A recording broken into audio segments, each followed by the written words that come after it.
our broadcast of Utica Chieftain football on Shelby TV.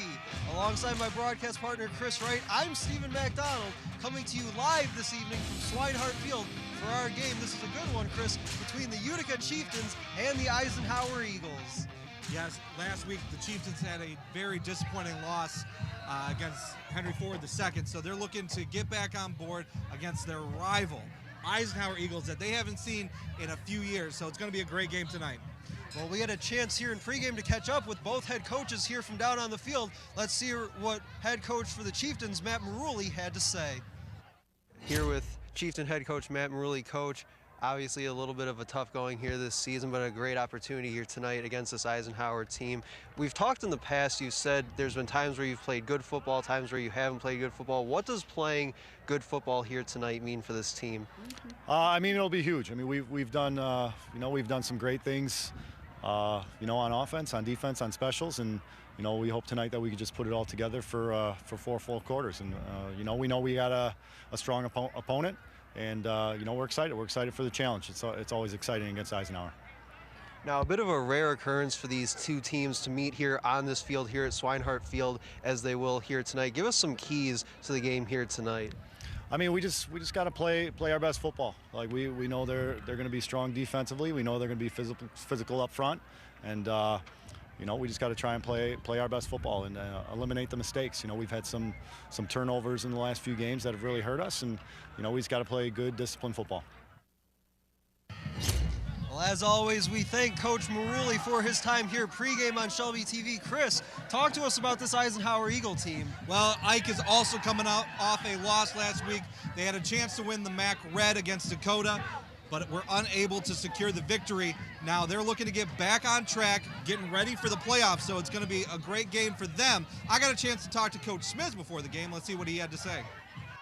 Coach, back at Swinehart Field, back to out-of-conference games. How do you feel about to close out the season? It's always nice when you play an opponent that you don't usually see.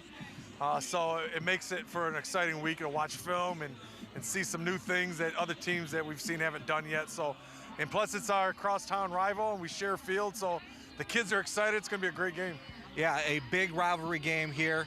Not technically a home game for you, but you're going to have the home crowd on your side of the field. How's that going to affect these players out here tonight? I don't think it'll bother the players. They really don't notice the crowd once they start playing, but it's just an exciting time for both schools to be able to play each other. And the good thing is we get that visitor locker room, which I heard is spectacular.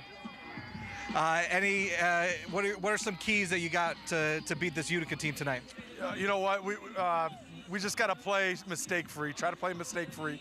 And again, it's the same thing every week. We got to try to create turnovers and not give the ball up.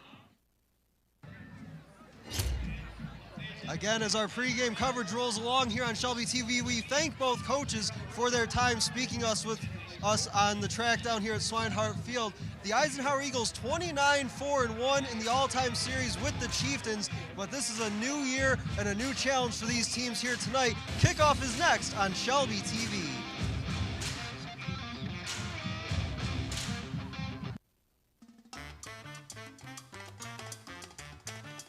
We would like to thank Esplendido Mexican Cuisine for their 20-year sponsorship of both Utica and Eisenhower football coverage.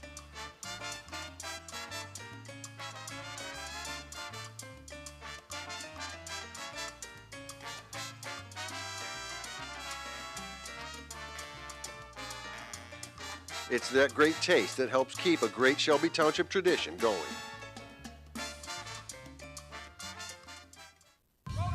You're up. There's an old saying, you can never have too many officials. The age of the average official is 52 and getting older all the time. We're constantly recruiting new people, younger people to join us. After you register with the MHSAA, look on the website to find an officials association near you. They'll put you in a position to succeed as an official. We all learned a lot from high school sports, and officiating is a great way to give back to the game. There's help wanted, just whistle. Touchdown, Shelby.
And welcome inside Swinehart Field for our game here this evening on Shelby TV between the Utica Chieftains and the Eisenhower Eagles meeting on this mutual field here on a Friday night. For my broadcast partner, Chris Wright, I'm Stephen McDonald. And Chris, we are in store for a good one here tonight. Definitely, this is going to be a great game here on Swinehart Field. Like you said, it is a mutual site game. Both these teams play their home games here. You know, we were talking to Coach Smith pre-game. He said it's a little weird to be at the visitors' locker room this time around, but he enjoys when both these schools get together. First time since they met in the playoffs a few years ago. Eisenhower was able to come out on top that time. Let's see what they got in store in this game.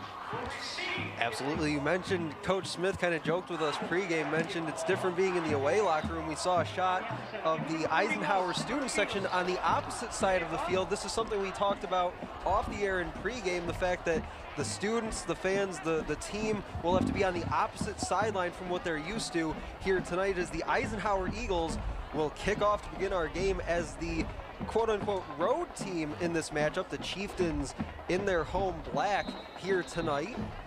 And it's great to see when the community comes out.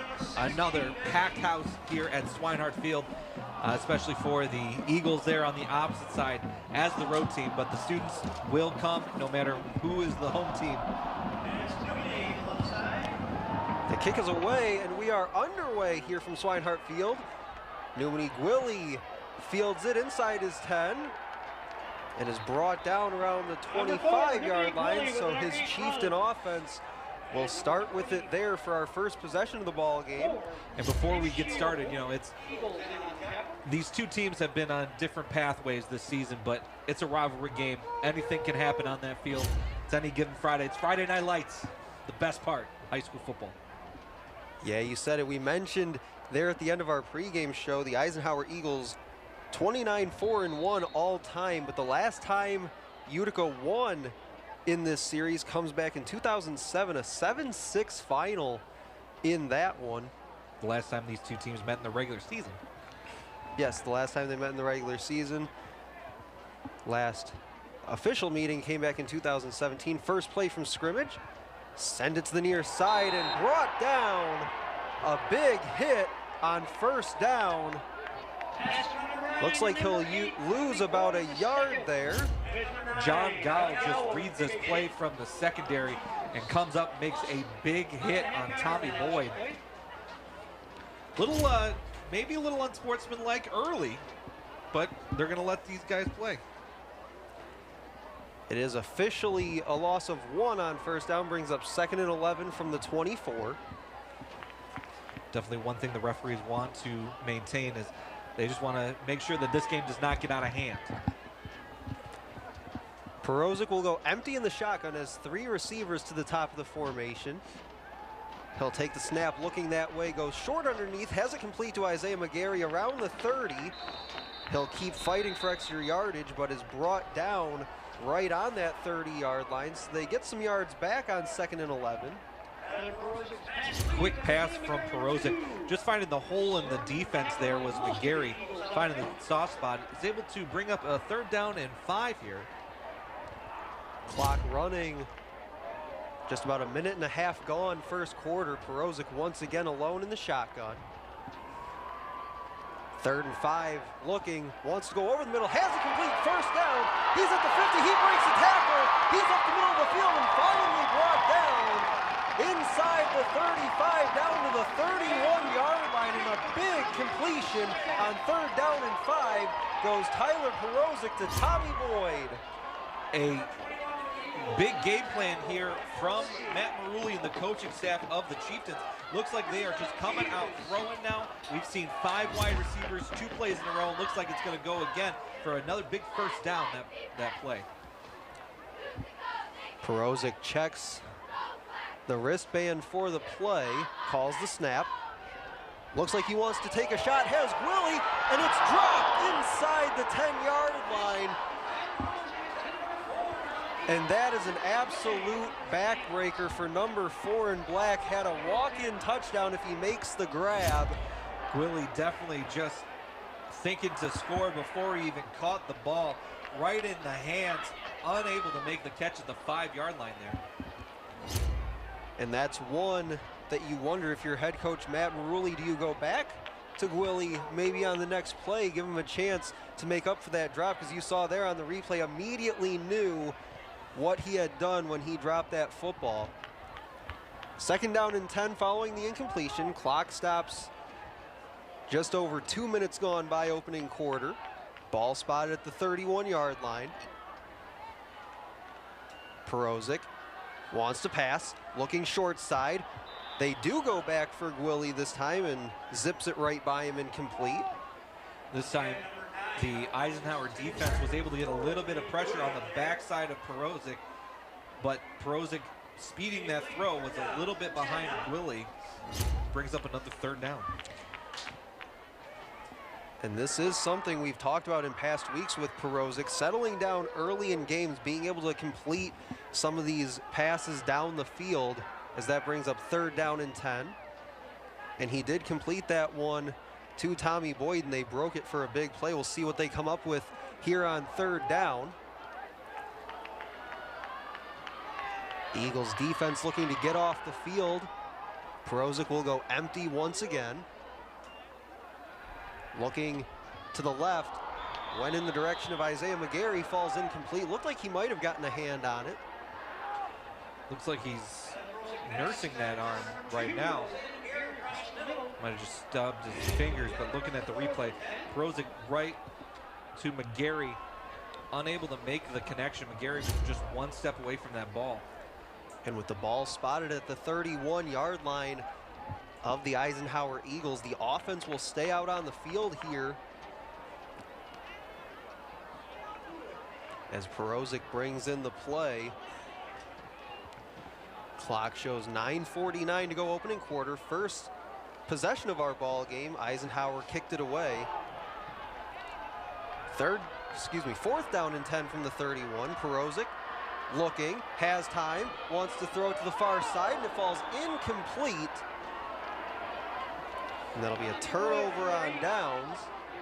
Looks like the senior Luke Myers for Eisenhower had a better shot at catching that ball. Just goes through his hands in the secondary. Looked to be intended for number 8, Tommy Boyd. Pass falls incomplete, and that big play does not hurt Eisenhower on this drive. And for the first time here tonight, we'll see the Eagles offense led by junior quarterback Preston Crum. Bring Luca Neal in motion. Now they'll check the play from the sideline. Has a running back to his right. Go play action. Looked like he wanted to go over the middle. Instead slings it short, and he's brought down for a loss. Looks like they'll mark him about 4 yards in the backfield. Excellent pursuit by the Chieftain defense, led by number 24, Michael Baora. Well, as you said, it looked like Preston Crum wanted to go all the way downfield, but just throws the pass to number 80, Bryce Hurley, but caught in the backfield for a 4-yard loss there. 2nd and 14. Chieftains with a big play on 1st down. Go short to Connor Temple. He gets a block trying to get to the near sideline, and he's tripped up and brought down just across the 30. Call it the 32-yard line. Get a couple yards back on 2nd down, but it'll still bring up a 3rd down and 9 situation. Throwing it behind the line of scrimmage the other way to Connor Temple, like you said. Able to get back to the line of scrimmage a little bit more. It's 3rd down and 9 now. And just like the Eagles a moment ago, a big opportunity to get off the field for the Chieftain defense. Crum, short rollout, throws near side, has it. Incomplete, they'll say. The official comes in from the right side of your screen. Came up the sideline, ruled it incomplete. Crum rolling out, looking for a back shoulder throw for number 85, Connor Temple again. Unable to make the connection. That is a 4th down now for this Chieftain defense. That was the senior Dwayne Taylor in coverage one-on-one on the near side. That was a good call by that top side official, ruling that incomplete. 4th down and 9. The Eagles go into punt formation. Willie standing back around his 30-yard line, fields it at the 31.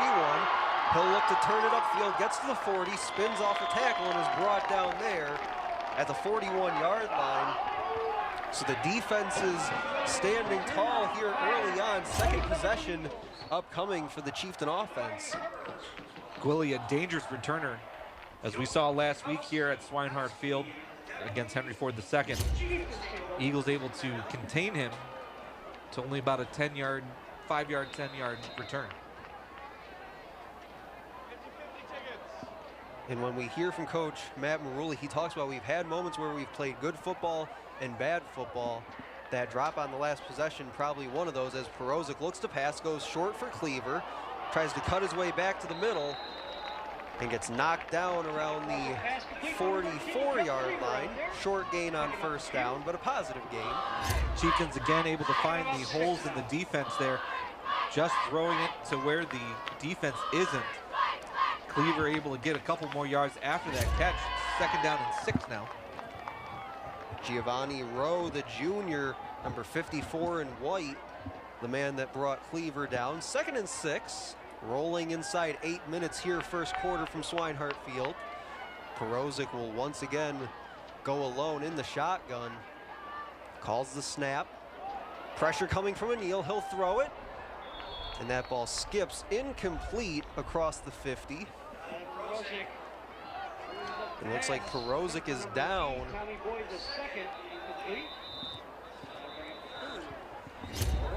Take one more look. Luke O'Neal finally able to get the pressure on Perozic. Brought him down just as he released that ball, but we'll see what Perozic, if he's able to get up under his own power. And as they check on Tyler Perozic, we'd like to remind you that the broadcast of tonight's game is a copyrighted presentation of the Michigan High School Athletic Association and Shelby TV. No reproduction, retransmission, or other distribution of the descriptions or accounts of this game may take place without the express written consent of the MHSAA and Shelby TV. So it looks like Perozic able to walk himself off the field, but that'll send out number 12, the backup quarterback, Jack Malone for the Chieftains, also plays wide receiver and linebacker on this team.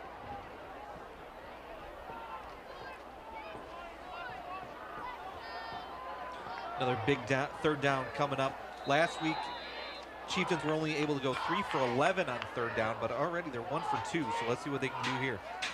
3rd down and 6, Malone. They'll go a bit of a read option here across the 50, 1st down and more, driving forward inside the 45-yard line. There's a flag down right around midfield. We'll have to check on that, but for the time being, it's another Chieftain 1st down.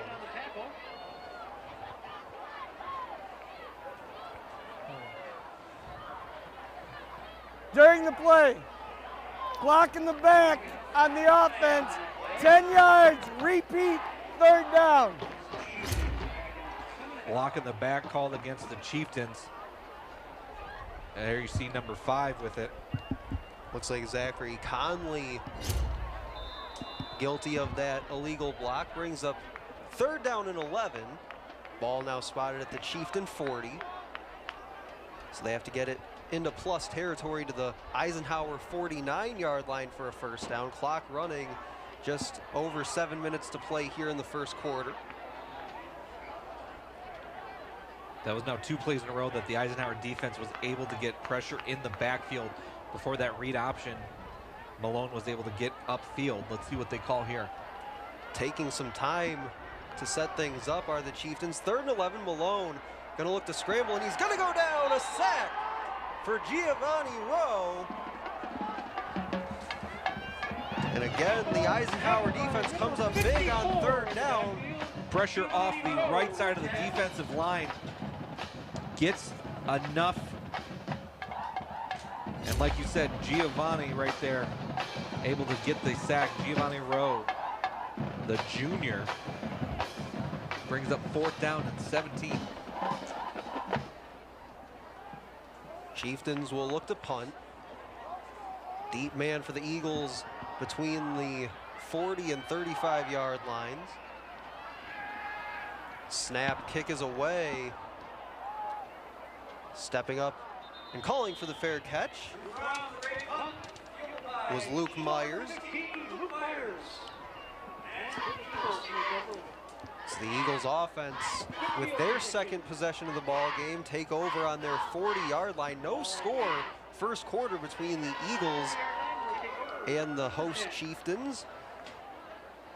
One thing we're going to have to watch as the game goes on is the status there of Tyler Perozic after getting that hit from Luca Neal.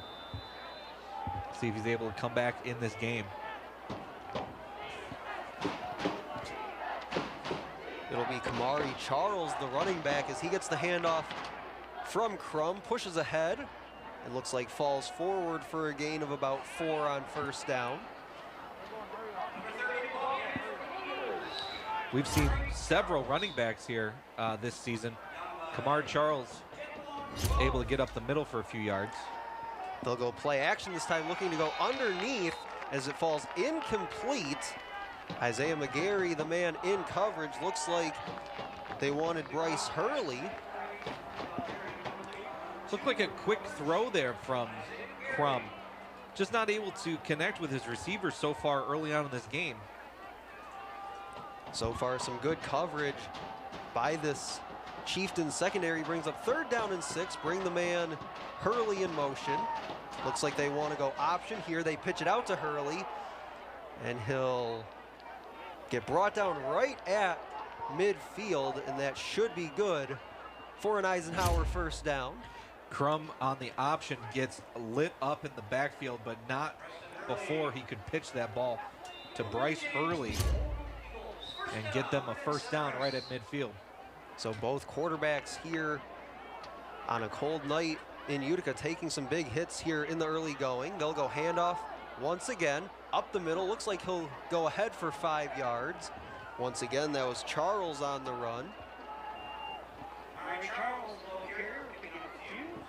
As I was saying, we've seen several running backs, Kamari Charles, Bennett Cardamone, and Christian Johnson. All three with similar skill sets and able to move this ball down the field all season long. And so far here tonight, it has been Kamari Charles in the backfield with his quarterback, Preston Crum. 2nd down and 5. Crum looking to pass. He'll go middle, has it complete, and falls down there at the 35-yard line. Looks like Cody Raymond on the receiving end. Cody Raymond able to use his whole body. It looked like a little bit of a high throw, but he's able to reach up, grab that ball for a first down. All of a sudden, the Eisenhower offense on the move. Crum moving quickly, throws it far side, has it complete, and out of bounds is Hayden Bills.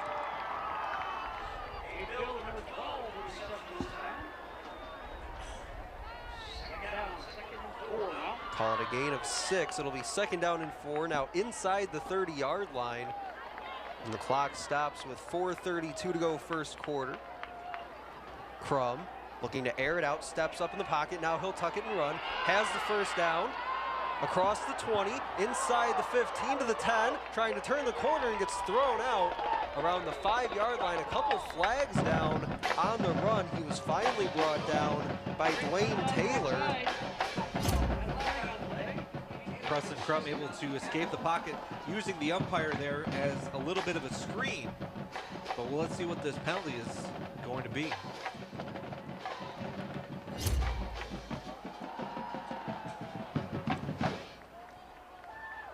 There are 2 fouls on the play, both on the offense. We have holding, that penalty's declined. We have a personal foul, illegal blindside block on the offense, 15 yards. The result of the play will still be a first down Eisenhower. And that is the word from our head official. So they're going to give them the first down on the run, but then 15 yards. Correction, correction. It is not enough for the first down. Repeat, 2nd down. Correction, it will be 2nd down. See where they mark this ball at the 30, so that's a 2nd down and 5. So they're going to say that play occurred about 10 yards past the original first down line. Clock is running, just about 4 minutes to go, opening quarter. Still no score as they go late handoff, able to break free, go up the middle, driving forward. Looks like he'll get the first down and much more to the 20. Brandon Kedrow with a bit of a delayed handoff there. A very delayed handoff from Crum, but Brandon Kedrow had some contact there in the backfield, but he's able to escape it and get all the way down for a first down. 1st and 10 from the 20. Go handoff for Kedrow again, cuts it up the middle, inside the 10 to around the 5-yard line. It'll be a first down and goal, and the Eagles offense is up quickly. Kedrow using that big body of his, just marching down the field right now. 1st and goal, they'll go handoff. Kedrow once again tries to bounce it left, and he'll get wrapped up and brought down there. Doesn't look like he got anything on the run, just back to the 5-yard line. About a gain, maybe one there on the carry. So now this is another running back that we haven't really seen Kedrow in the backfield this season so far, but they're using him to his highest potential right now. Eagles offense on the move and taking up some clock in the process. Roll out for Crum, he'll throw underneath, and it's incomplete. Back of the end zone, had his man wide open, just couldn't hang on to the ground. It was Luca Neal. Luca Neal had that, just unable to complete this process. Bounces right up above him. And now, Chris, that's one on both sides, really, that if you ask Luca Neal and you ask Newman Gwilly, those are ones that they'll say that they have to bring those in more often than not. 3rd down and goal from the 5. Crum, keeper, trying to push his way towards that goal line. No whistle yet, and now we get it. Looks like he comes up 2 yards short, brings up 4th down and goal. Crum looked to have some space there trying to get to the end zone, but that lane closed up in a hurry, and the Chieftains are able to hold him at the 2-yard line, and the Eagles are going for it. 4th down and 2, here we go.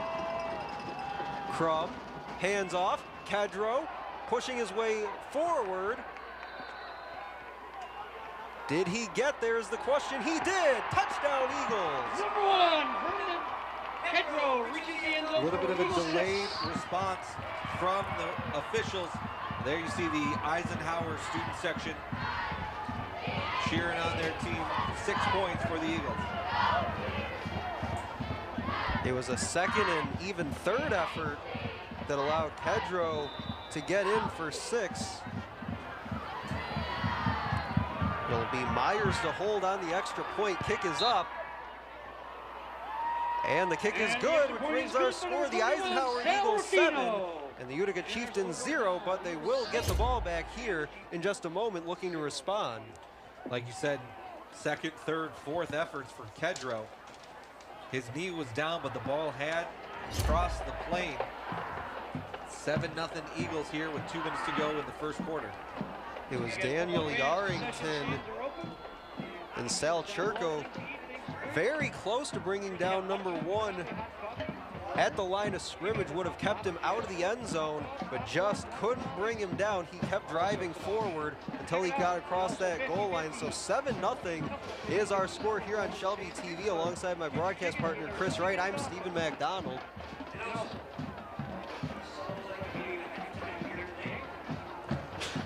Now the Chieftains have been able to move this ball down the field. We've seen some big plays from Gwilly.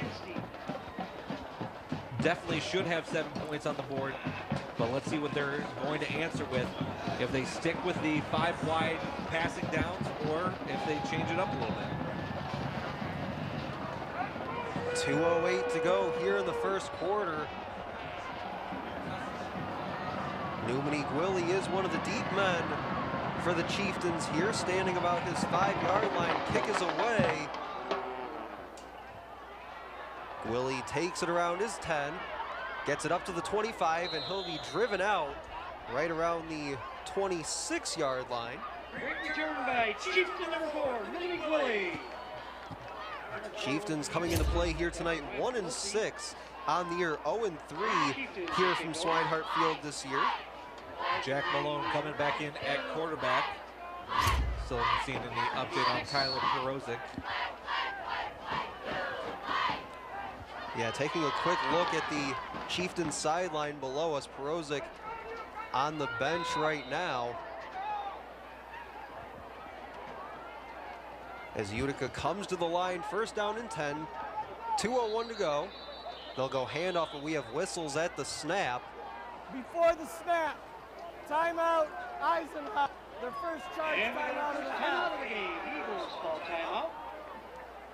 Eagles taking their first timeout of the half. Like I said, Perozic still on the bench, still having a little bit of attention. But we'll have to hopefully it's not a bad injury. He's able to walk it off a little bit, but we'll see. And I mentioned the Chieftains here this year, 0-3 on the year at home. On the flip side, the Eisenhower Eagles 4-0 here from Swinehart Field this year. The last time these two teams met was in the first round of the 2017 playoffs. Eisenhower a 52-0 victor in that game. First down and 10 following the timeout by the Eagles. They'll go quick play action, has it complete to Jokai. He's brought down around the 35-yard line, so a good gain on first down. Matt Marulli using the pressure and the blitz against the Eagles. It looked like Giovanni Rowe had a shot there, but it was a play action fake. Gives them 9 yards on first down. Yeah, Rowe has been living in that Utica backfield here in the early going. 1:25 and counting to go here in the first quarter. 7-0 our score thanks to the Brandon Kedrow 2-yard touchdown run on fourth down. Chieftains looking to respond. They'll go handoff for Cleaver, trying to bounce it to the right. He'll get brought down. I'm not sure he got forward progress on that run. Looks like it's right at the line of scrimmage.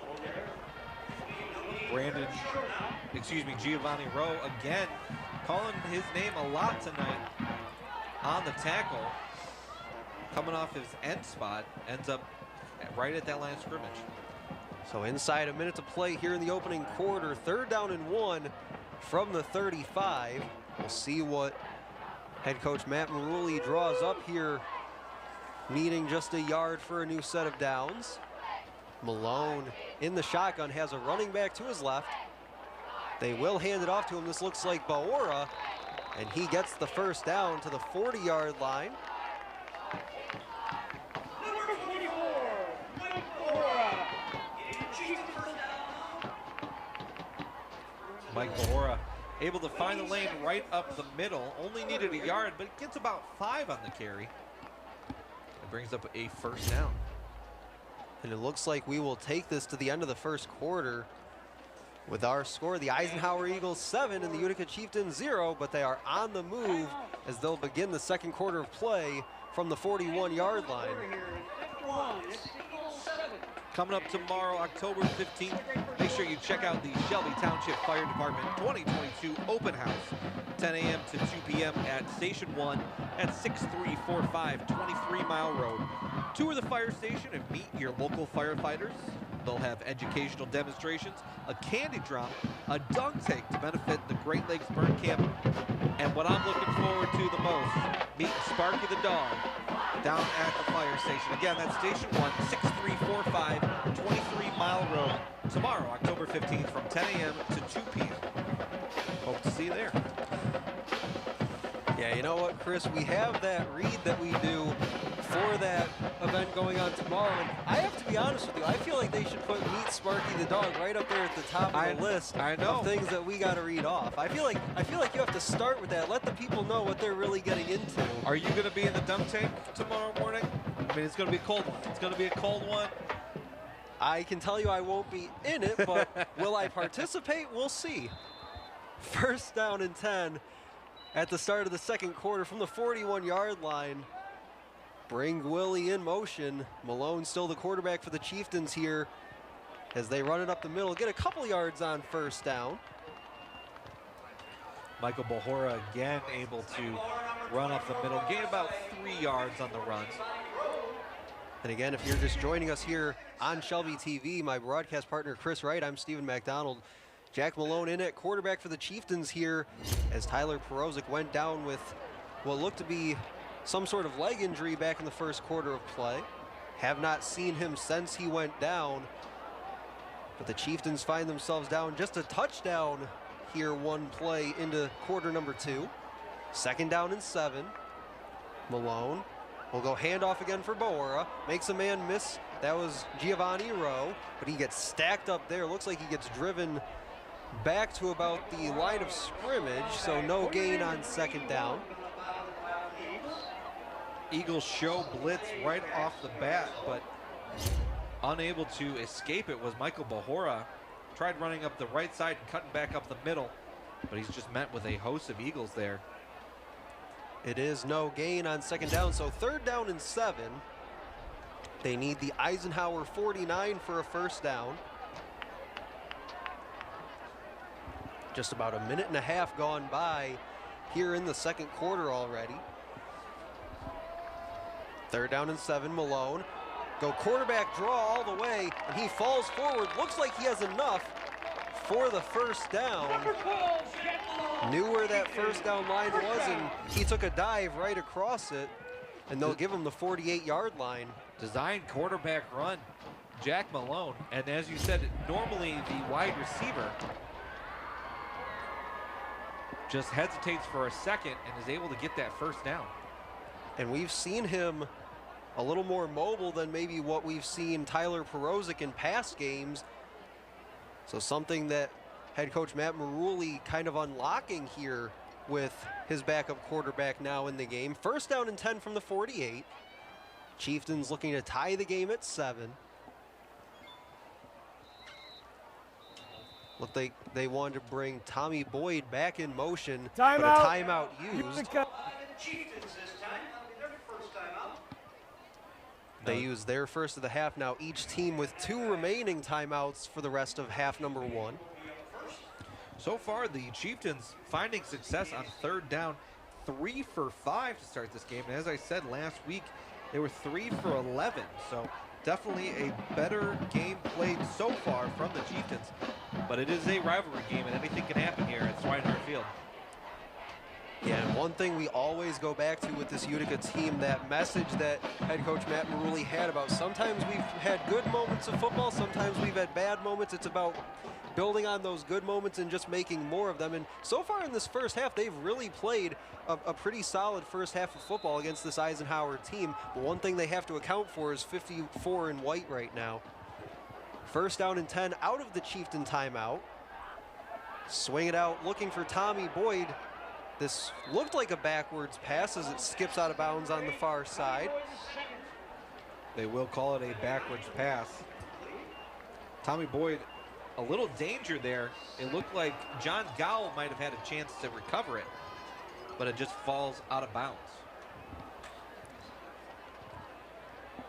Not too much damage done on that backwards pass, however. Just a loss of 2, they'll say. Brings up second down and 12. The line to gain is the Eisenhower 38-yard line. Inside 10 minutes to play here in the first half between the Chieftains and the Eagles. 7-0 our score on the 2-yard touchdown run by Brandon Kedrow. Malone slings it underneath, has it complete at the 50, across the 45 and down to the 43-yard line. The Eagles brought another blitz there off the corner, but Jack Malone was able to find the open receiver. And a stiff arm able to get a few more yards. It's going to bring up third down and 5. Another third down for this Chieftain. And the phone flashlights have come out here on both sides at Swinehart Field. 3rd down and 5. Malone alone in the shotgun. Will go quarterback draw again. He has the first down, sliding down inside the 35 to the 33-yard line. And again, on a 3rd down, they go to that quarterback draw with number 12. Luke Neal just out of his reach in the backfield. Jack Malone able to get that first down, just sliding there. And Chris, if I had to put my analyst hat on for a moment, I'd say that you keep mentioning this Eisenhower team bringing that pressure time and time again. Those underneath throws and that quarterback draw with Malone is a way that you can beat that if you're head coach Matt Marulli. 1st down and 10 from the 33. Chieftains on the move looking to tie it up. Quick throw underneath again, has a complete. Newman Gwilly to around the 25-yard line and brought down there. Well, it's going to sound like a broken record. The Eagles brought another safety blitz there, and Malone's able to find the hole in the defense where that blitzer came from. Brings up a 2nd down and short. 2nd down and 2 to be exact from the 25. Chieftains down a score, but looking to even things up. Malone looking, throws far sideline, and has it broken up incomplete by that man again, John Gowell. John Gowell tried to come over the top of Willie there to intercept this pass. Looking at it on replay, just unable to make that play, but it's another 3rd down for the Chieftains. Do we see another Jack Malone quarterback keeper here instead? Looks like they'll get the Eagles to jump offside here on 3rd down and 2. Dead ball. Offsides on the defense. 5 yards. The result of the play will be a 1st down. Using that aggressive defense against them, Chieftains able to get the Eagles to jump off sides. We're down to the 20-yard line, so we are inside the red zone for the Chieftains. They have been methodically moving this ball down the field on this possession, looking to punch it in to tie us up at 7. Malone will go quarterback keeper this time, slides down to avoid a hit. Looks like got about 2 yards on that one. Giovanni Rowe again, just right behind him. This time on the design quarterback run. He slides after about a gain of 2 there. Looks like the Chieftain sideline may have wanted something as Giovanni Rowe kind of brought him down from the backside there late. No call. 2nd down and 8 from the 18. Clock rolling, just over 7 minutes to play in the half.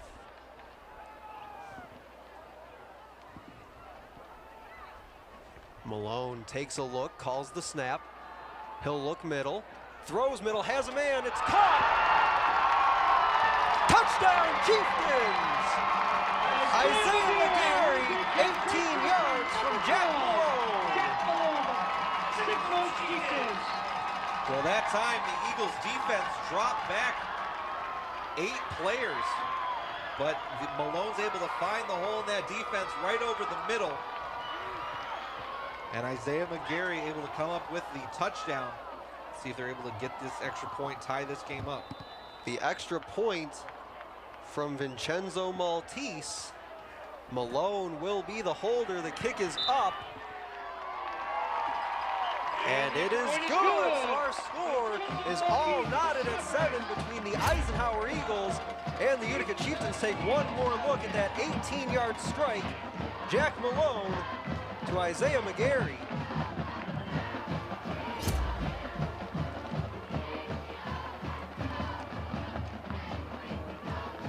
Well, you got to think that this is not how Coach Chris Smith thought this game was going to go.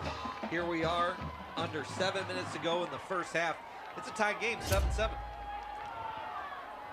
As you take one more look at that throw, just putting it in a spot where only Isaiah McGarry could come down with the football. Chris, we talked off the air pregame in the last 2 times that the Chieftains have won in this series, 7-6 back in 2007. Before that was about a 10-year gap.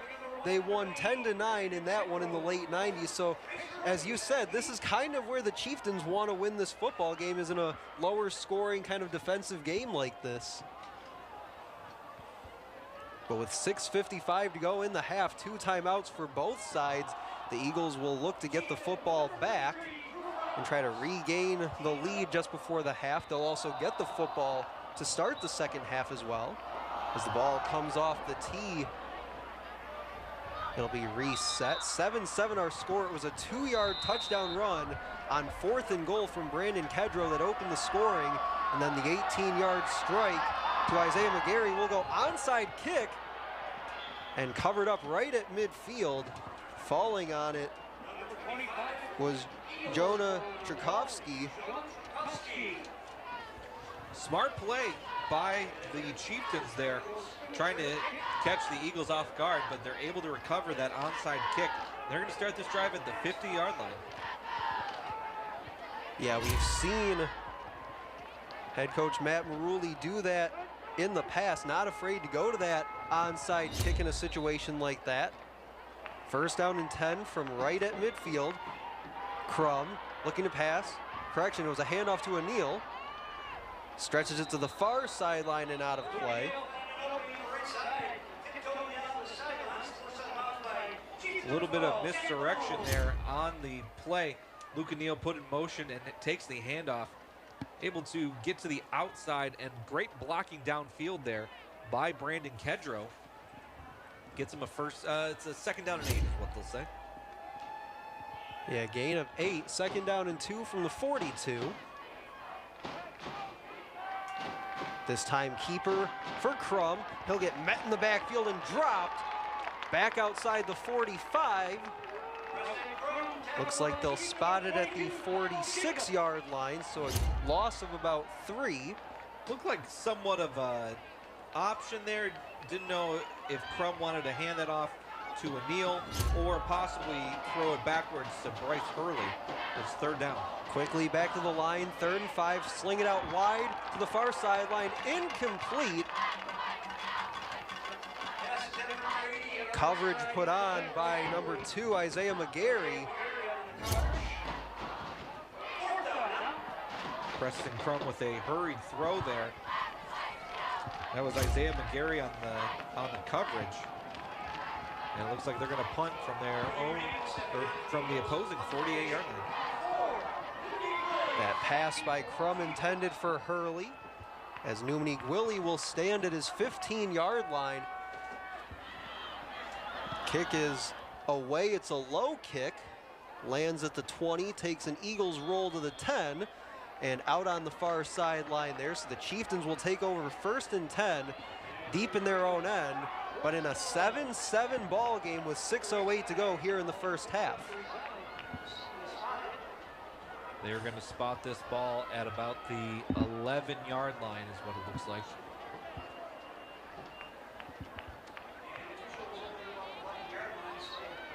So the Chieftains will have to go a long way to get this ball back into the end zone, as they did on their last possession. It was the 18-yard touchdown pass from Malone to Isaiah McGarry. Again, if you're just joining us here on Shelby TV, Tyler Perozic went down with an injury back in the first quarter of play, so it's been Jack Malone here since then. From the 11, quick pass out wide, gets down to the 15-yard line, so a gain of about 4 on 1st down. Swing pass to Tommy Boyd. Again, quick passes are really working for this Chieftain offense tonight, using the pressure and the aggressive defense of the Eagles against them.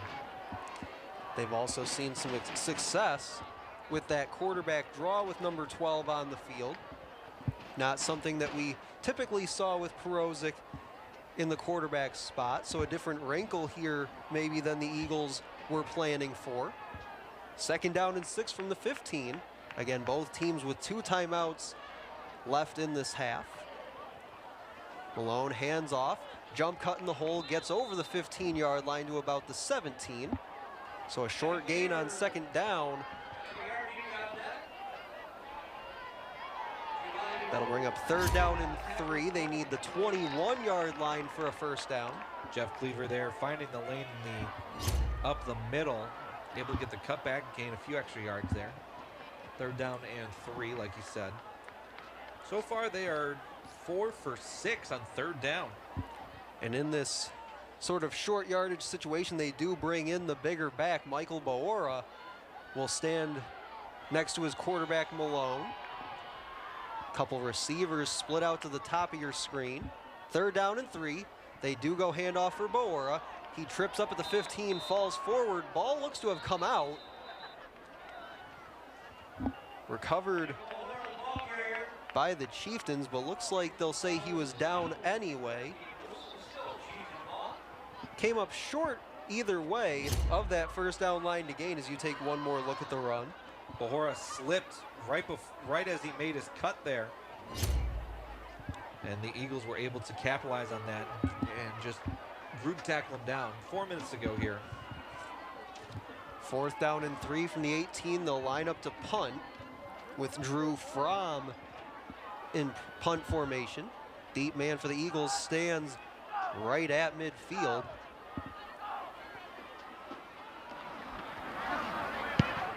Kick is away. They got the kicker, and the flag comes out as it's fielded by Myers.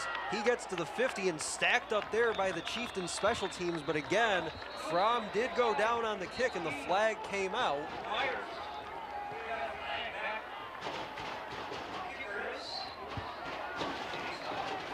Fromm looks to be hobbled During the play. a little bit. During the play, we have 5 yards running into the kicker.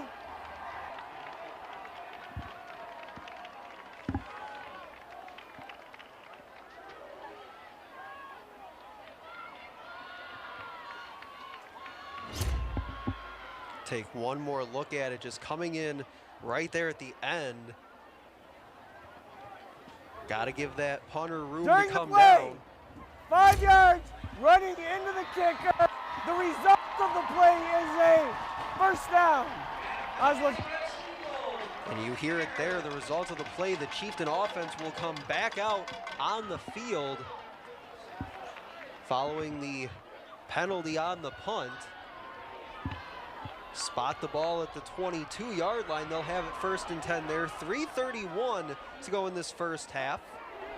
Just a back-breaking penalty there from the Eagles on the kick. Now, it was not the 15-yard roughing the kicker, but just running into the kicker for 5 yards. Still good enough for that 1st down, keeping the Utica offense on the field. Malone will go alone in the shotgun. Quarterback draw, straight up the middle. He'll get to the 25-yard line and across it. Kept his feet moving and pushed that pile forward. We'll see where they give him forward yardage. Looks like to about the 28-yard line. Jack Malone on the keeper this time. Hit at the line of scrimmage, but just keeps his legs moving and is able to get the extra yards there. 2nd down and 4 now. Lorenzo Mocheri and Cody Raymond, among others, kind of trying to drive Malone back a bit, but he gained 6 yards on the run. 2nd down and 4, clock running as we hit 2.5 to play in the half.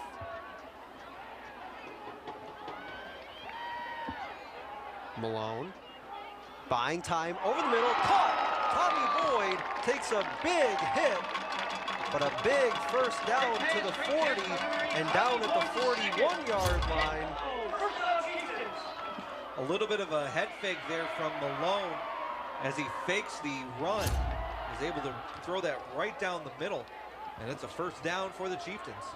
And that's what that quarterback draw can do to a defense, is you get him on a quick rollout like that, defense has to account for it. 1st down and 10 from the 41. Malone looking to pass. He wants to take a shot near sideline, and it's intercepted. Sammy Agnello picks off the pass from Jack Malone. Just reading the quarterback's eyes as he throws it deep down the field. Jack Malone staring down his receiver into double coverage too. Not only was Sammy Malone, but Luke Myers was there as well. And it's a big interception. He was looking for Austin Spitzbarth on the receiving end. First down and 10 following the interception. Ball spotted at the Eisenhower 36-yard line. They have 1:53 to work with and 2 timeouts. Still 7-7 our score. They'll go reverse. Hayden Bills straight up the middle, dragging a tackler all the way to the 50-yard line and brought down there. And Hayden Bills is slow to get up. Looks like he took a hard hit there, but misdirection with a option left and then a handoff to the right. Looks like his leg got caught up in that tackle. His left leg there. Definitely not something you want to see for a senior here.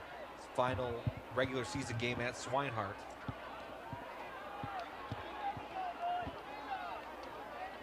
Excuse me, Hayden Bills is the junior. Clock stops with 1:44 to go in the half as they attend to Hayden Bills.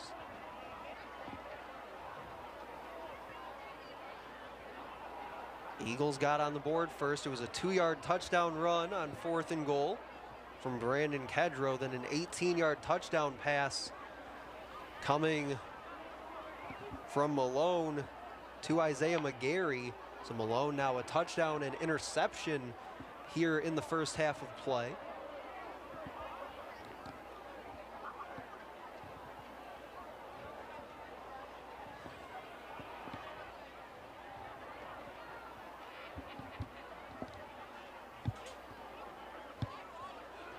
Again, like you said, Chieftains like to play these close games when they're playing Eisenhower.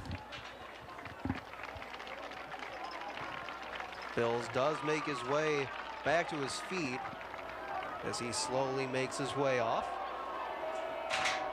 So far tonight we've seen Tyler Perozic go down with an injury. Haven't seen him back yet, obviously. Then from the punter, who was taken down just a few moments ago, they were stretching him out on the near sideline. Now Hayden Bills down with an injury. First down and 10 from the 49, just on the plus side of midfield. Crum rolling, throws far side, has it caught. And looks like came up just a yard shy of that first down line to gain. Connor Temple, the sophomore, on a comeback route here down the right side. Crum just stares him down and is able to get 9 yards on the play.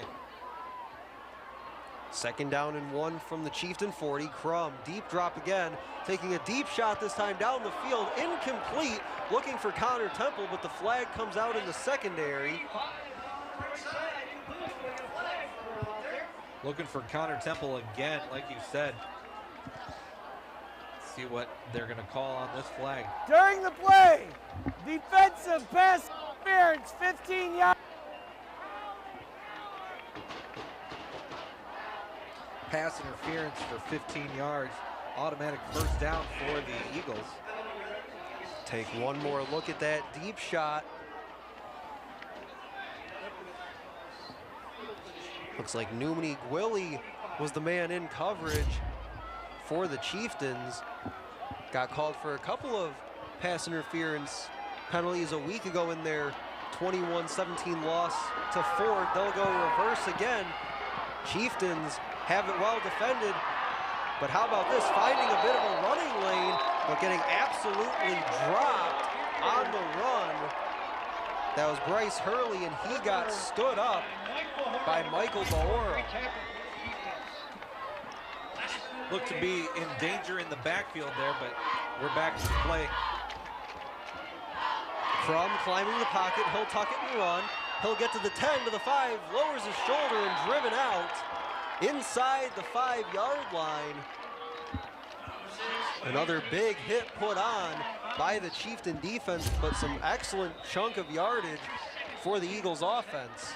Crum just unable to find anything passing it downfield, so he's going to use his legs and is able to get a huge gain. This is going to be first and goal from the 4 with 33 seconds, and Eisenhower calls their second timeout. Wanting to make sure, because again, reminding the people at home, 7-7 our score. That Eagles have a chance to put this ball in the end zone here to end the first half of play. They also get the ball to start the second half here as well. So a very critical point here in this game.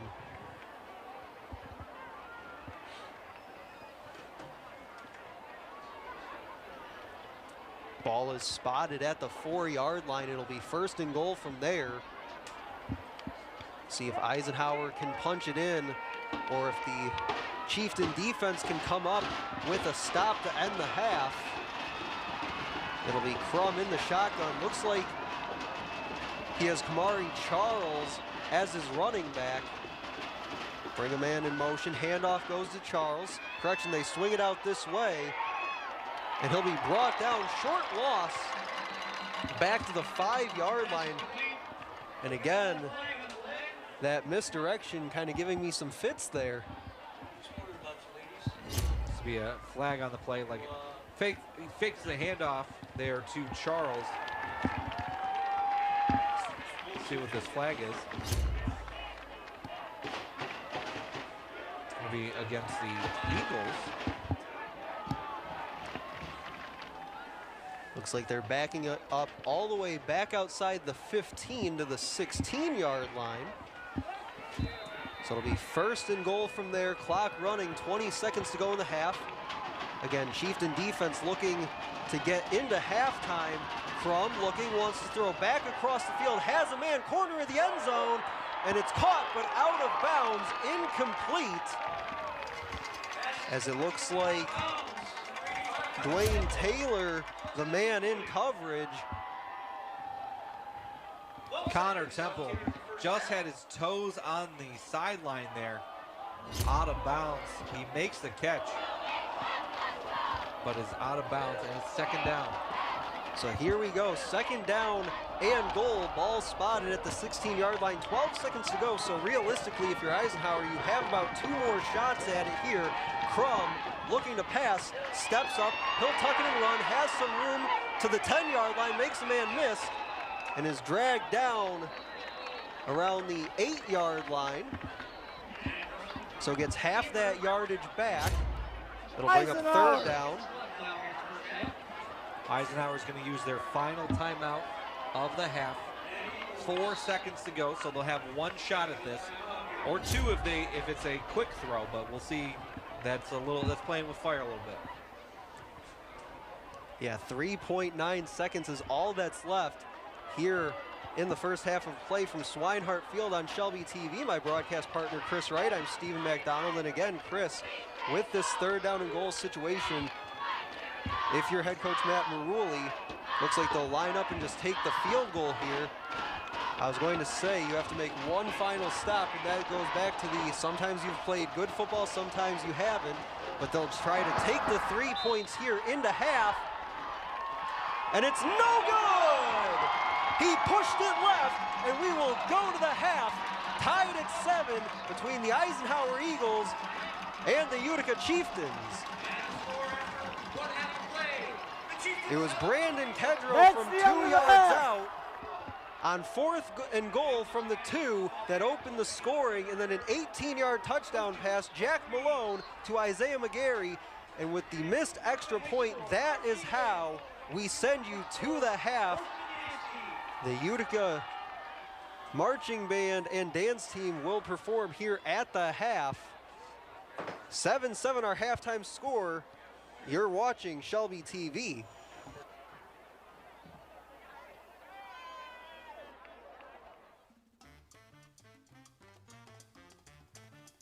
We would like to thank Esplendido Mexican Cuisine for their 20-year sponsorship of both Utica and Eisenhower football coverage.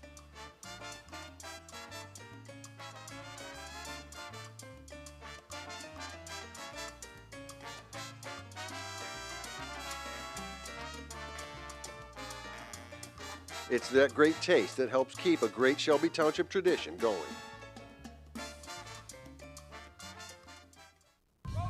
You're up. There's an old saying, you can never have too many officials. The age of the average official is 52 and getting older all the time. We're constantly recruiting new people, younger people to join us. After you register with the MHSAA, look on the website to find an officials association near you. They'll put you in a position to succeed as an official. We all learned a lot from high school sports, and officiating is a great way to give back to the game. There's help wanted, just whistle. Touchdown, Shelby.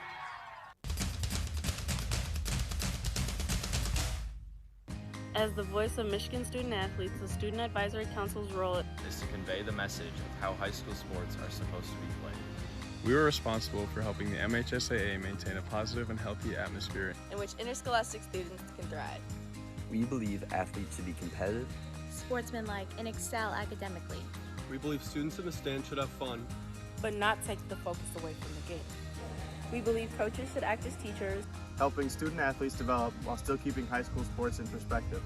We believe that parents should always be positive role models and be supportive of their child's decisions.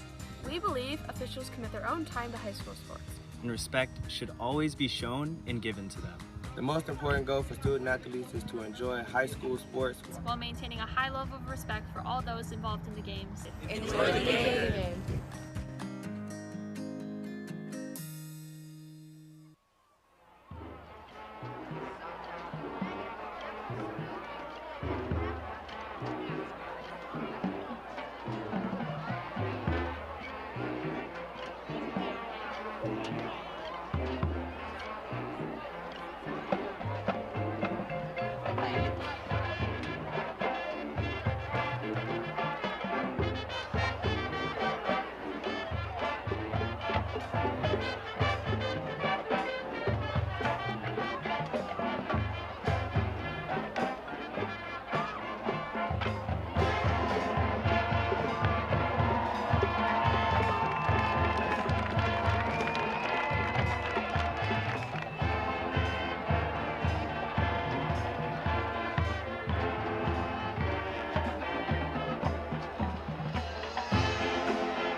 Performances throughout the high school years.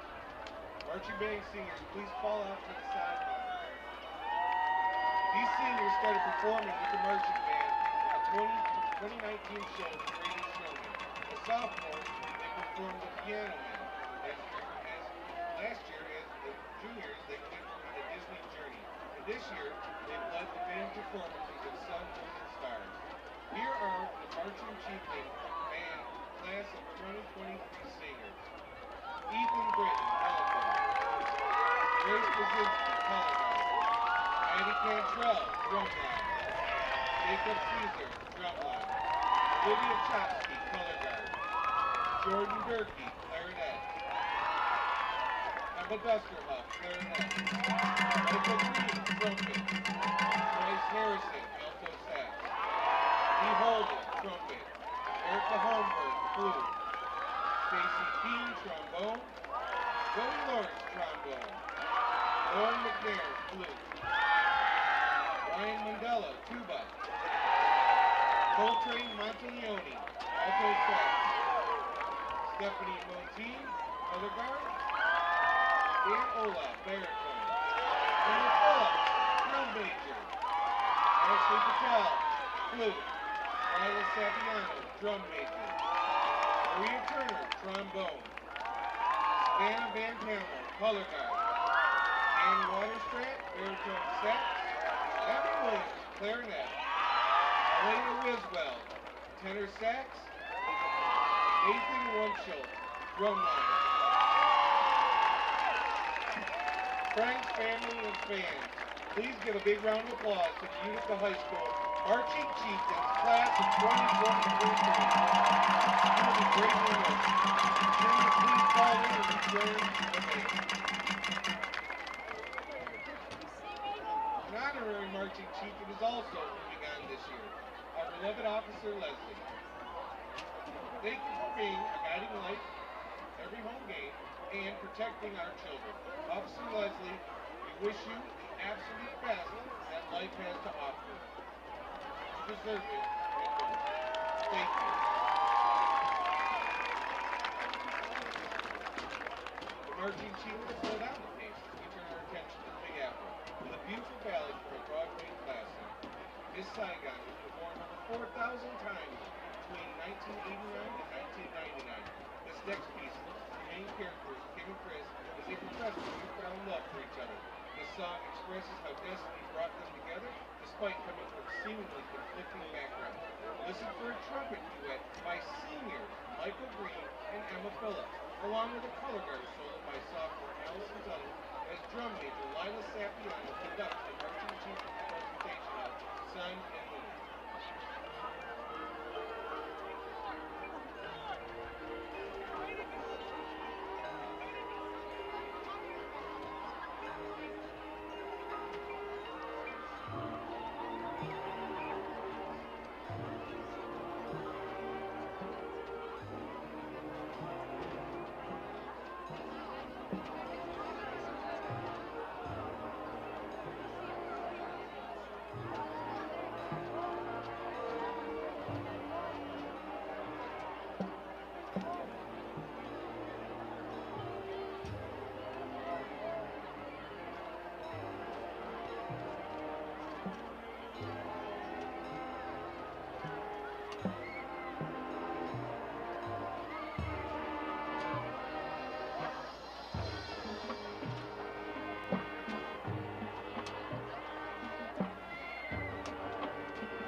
song that reached number 2 in the United States and the top 10 in 20 countries in 2013. This rock band explained that this infectious song is about lying in your bed awake at night, not being able to sleep because you're worried about all of life's troubles. Instead of counting sheep, you're counting stars. The Marching Chieftains closed their halftime show by featuring the drumline as they present One Republic's anthem, Counting Stars.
High School Chieftain Marching Band.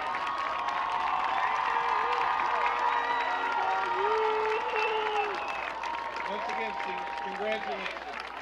Never stop reaching. The sun, moon, and stars.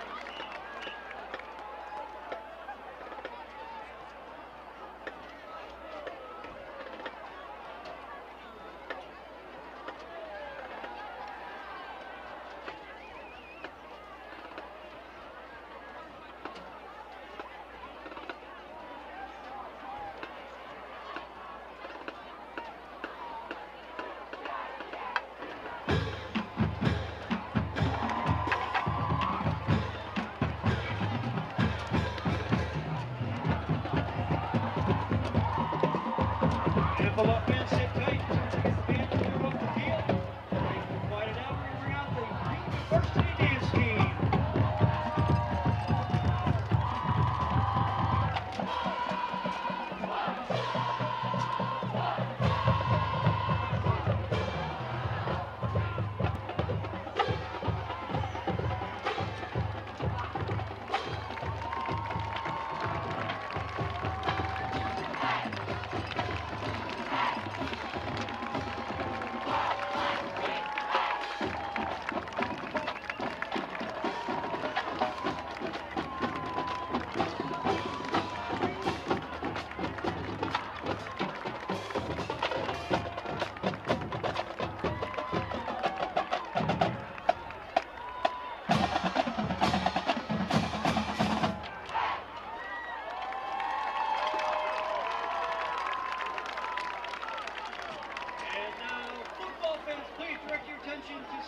Midfield as we bring out the Utica dance team.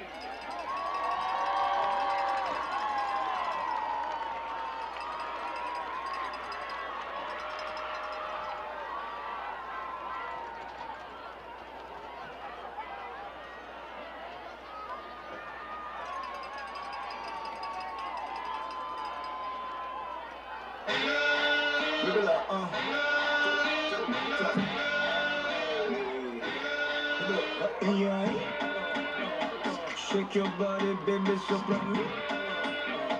Don't freak out, no crazy, fight for sick. Overlook it, prendote, rashe. Despacio.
Once again, football fans, just as a reminder, it's 50-50. I believe they're going to continue to sell through the start of the third quarter anyway. And then they're going to come up to the booth, pull that lucky ticket, was posted on the scoreboard, as well as announce not only the ticket number, but the amount in the pot that the winner will take home. Again, we'll give you a heads up on that. Concession stands remain open for the rest of the game. And also, big shout out for Dr. Poley, most helpful for the Utica football program. Thank you very much. Dr. Poley, thank you.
And welcome back inside Swinehart Field here on Shelby TV. My broadcast partner Chris Wright, I'm Stephen McDonald.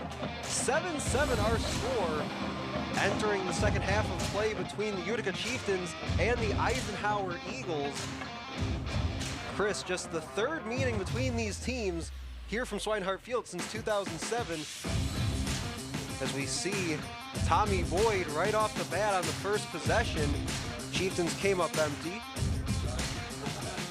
Preston Crum able to use his legs, scramble, leading to a Brandon Kedrow drive and a Brandon Kedrow 2-yard touchdown run, able to get on the board first for 7-0.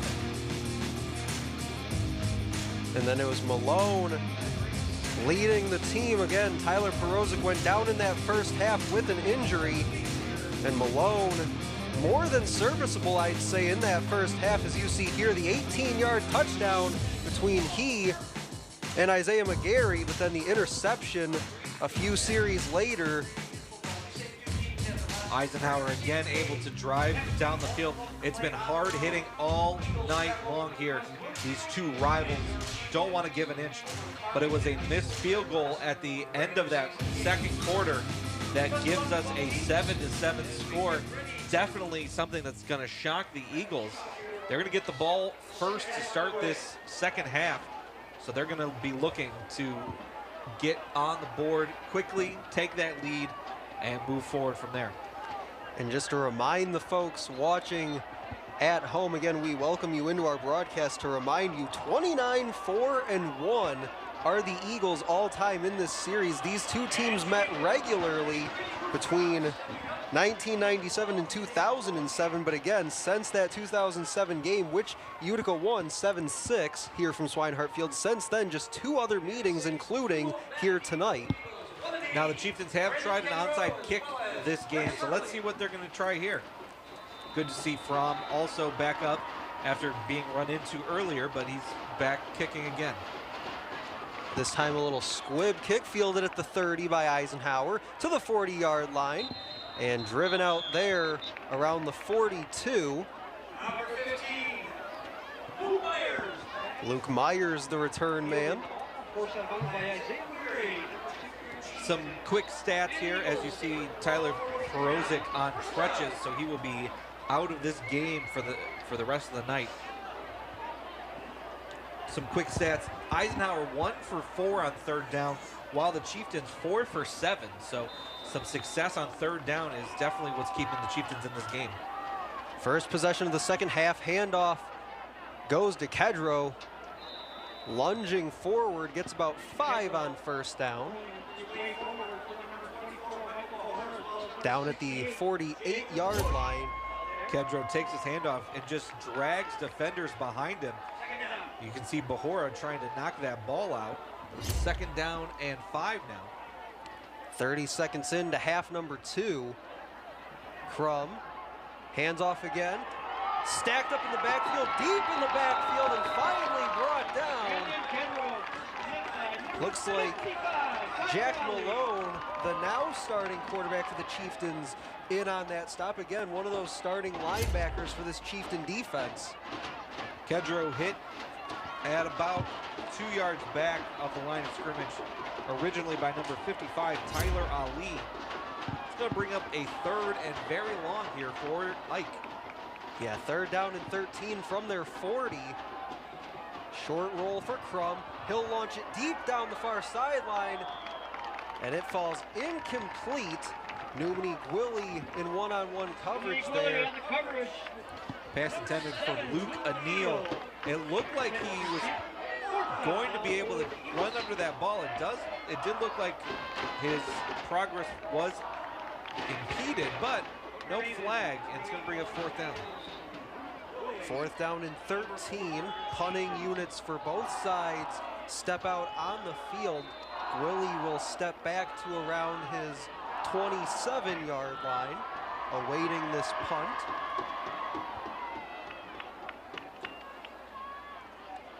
Kick is away. Another low line drive punt by the Eagles takes a hop down to around the 21-yard line where it's touched up there. And Cody Raymond's We'll get to see what second half adjustments these teams have made. One thing that the Eagles have been doing is blitzing a lot, a very aggressive defense in that first half, but has given into the Jack Malone quarterback draw. Been able to get a lot of yards on that, so let's see if there's any changes made moving forward. And we kind of joked a bit in the first half that this 7-7 score, kind of where this Chieftain team historically in this rivalry has always wanted this game, and so far they've gotten their wish here tonight. 7-7 our score as we play on here in the third quarter. Malone, quick throw out to the far side, has it complete, but not a lot of running room there. Looks like he maybe gets a yard on first down. Eagles able to escape their blocks and make that tackle behind the line of scrimmage or at the line of scrimmage. 2nd and 10 now. First there was number 15, Luke Myers. They call it a no gain on that pitch and catch out wide. 2nd down and 10, clock running as we hit 2 minutes gone here in quarter number 3. Ball at the 22. Malone looking, throws far side again, has it batted down by his intended receiver, Tommy Boyd. Incomplete, bringing up 3rd down. Luke Neal able to get some pressure on the backside of Malone. Maybe sped that throw up a little bit. It's an incomplete pass for 3rd down. One change that I have noticed throughout a little bit late in the second quarter and into this third quarter, the Eagles defense has gone to a 3-3-5, so only 3 down linemen on the line. Definitely trying to get pressure from the linebackers, but also trying to avoid the long pass with 5 secondary players. It also allows a guy like Giovanni Rowe to step into that middle of the defensive line where he is now. Malone looking to pass, has it complete short, and again, not much room after the catch. Maybe gets 2 or 3 yards there. Well short of that first down line to gain, brings up 4th down and 8 to the 24-yard line. And now each team with a punt here to start the second half. Quick pass to the side, Tommy Boyd. But Ryan Palisi is able to get there right as he catches that ball. So it is Drew Fromm on to punt again. He was run into back in the first half. They had to stretch him out on the sideline. Good to see him back in the ball game. As again, Tyler Perozic, the Chieftains starting quarterback, on crutches for the rest of tonight. Fromm boots it away, a line drive, 1 hop from midfield, fielded by Myers. He's across the 45 to the 40, down the sideline, has some blocks in front of him, and finally driven out, pushed out by the punter, Drew Fromm. Luke Myers with a great return for the Eagles. A huge return all the way down to the 31-yard line for Luke Myers. And if it wasn't for the punter, he might have gotten 6 there. During the return, we have holding on White. 10 yards from the spot of the foul. It'll be Eisenhower's ball, 1st down. And Chris, how killer is that penalty? Backs it all the way up to just on the left side of midfield. They'll spot him at the 50. But again, they lose about 20 yards on that penalty. 1st down and 10 from there for Preston Crum in this offense. Handoff goes to Kamari Charles, dragging a tackler with him. He'll gain about 5 on 1st down to the 45-yard line. Eagles looking to go quickly up to the line here. Also interesting to note, we have not seen the tandem of Bennett Cardamone nor Christian Johnson this game. Bennett Cardamone was injured earlier this season, but we have not seen them at all. Stretch it out for Kamari Charles, makes 1 man miss, but he will not make Michael Baora and company miss. Does pick up, looks to be 1st down yardage there, and is. Got to the 40-yard line, called the 39. As you see, Kamari Charles avoiding this first contact, but then coming up from behind there. He'll be down at the 39-yard line. Ball at the 39-yard line, tied up at 7 between the Chieftains and the Eagles. Handoff goes middle to Kamari Charles. He finds some running room right up the middle, and it's a touchdown, Eagles. Number 30, Kamari Charles up the middle for a touchdown for the Kamari Eagles. Charles able to find the lane right up the middle, and finally the run game able to get a huge chunk of yards. 39 yards for a touchdown, Eagles. 13-7 with the extra point coming. 7:42 to go here in the third quarter. Eisenhower with their second lead of the night. They led 7-0 back in the first half. Kick is up. And the kick is good, which brings our score. The Eisenhower Eagles 14 and the Utica Chieftains 7. And they'll get the ball back here in just a moment. Kamari Charles again running left and cuts back to the middle. And just a flash down the field. 39 yards to the end zone. Taking a look at the Eisenhower students in attendance here tonight. You know, we talked about it pregame that the Eisenhower team had to use the visitors' locker room tonight. It's got to be just as strange for the Eisenhower student section to sit on the opposite side of the field. We've seen them on this side of the field, loud, proud, and there's the pep band as well. So a lot of changes here for the Eisenhower team.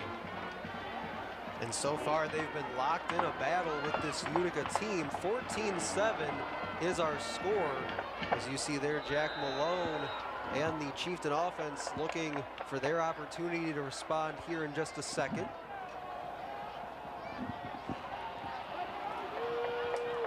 Chieftains 1-6 entering play tonight.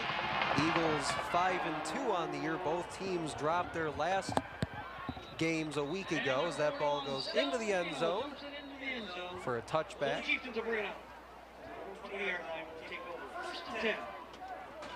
Chieftains going to take over from their own 20-yard line on this drive, down 7 now. See if Jack Malone's able to come up with another touchdown drive. And I had mentioned that both teams fell their last time out next week. In the final week of the regular season, both teams will now go on the road to finish things off. Utica will head to Farmington, and the Eagles will go to a very tough West Bloomfield team, but obviously still plenty of time to deal with here tonight. 1st and 10 from the 20. Malone, quarterback keeper to the right side, brought down. Looks like he got a gain of about 4 there. Malone on the carry up the right side. Malone on the keeper, rolling the whole offensive line to the right, the whole play to the right. Was able to get 4 yards on that carry. 2nd down. And you may have noticed it on that last replay angle. They ran it to the right, and you know who was on the left side? Giovanni Rowe and Luca Neal.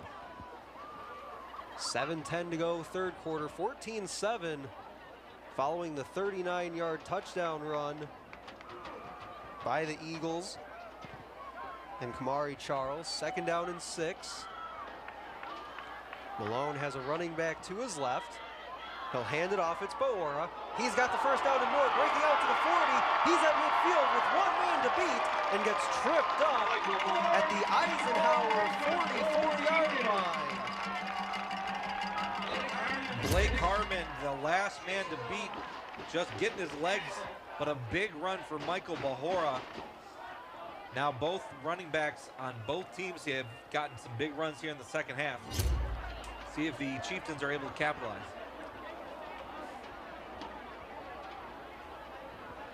Ball gets spotted at the 45-yard line of Eisenhower. Chieftains once again on the move, this time looking to answer back.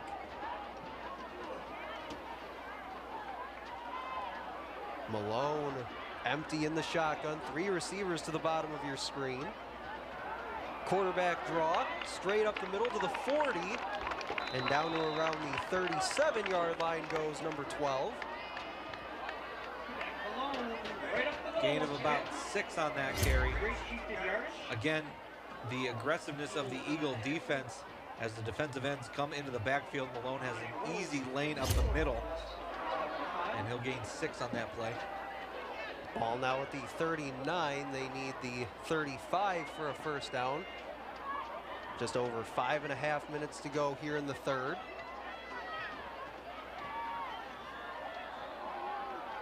Send 3 receivers to the short side of the field up top. Malone takes a long look, now calls the snap. He wants to go that short side of the field, and it's intercepted.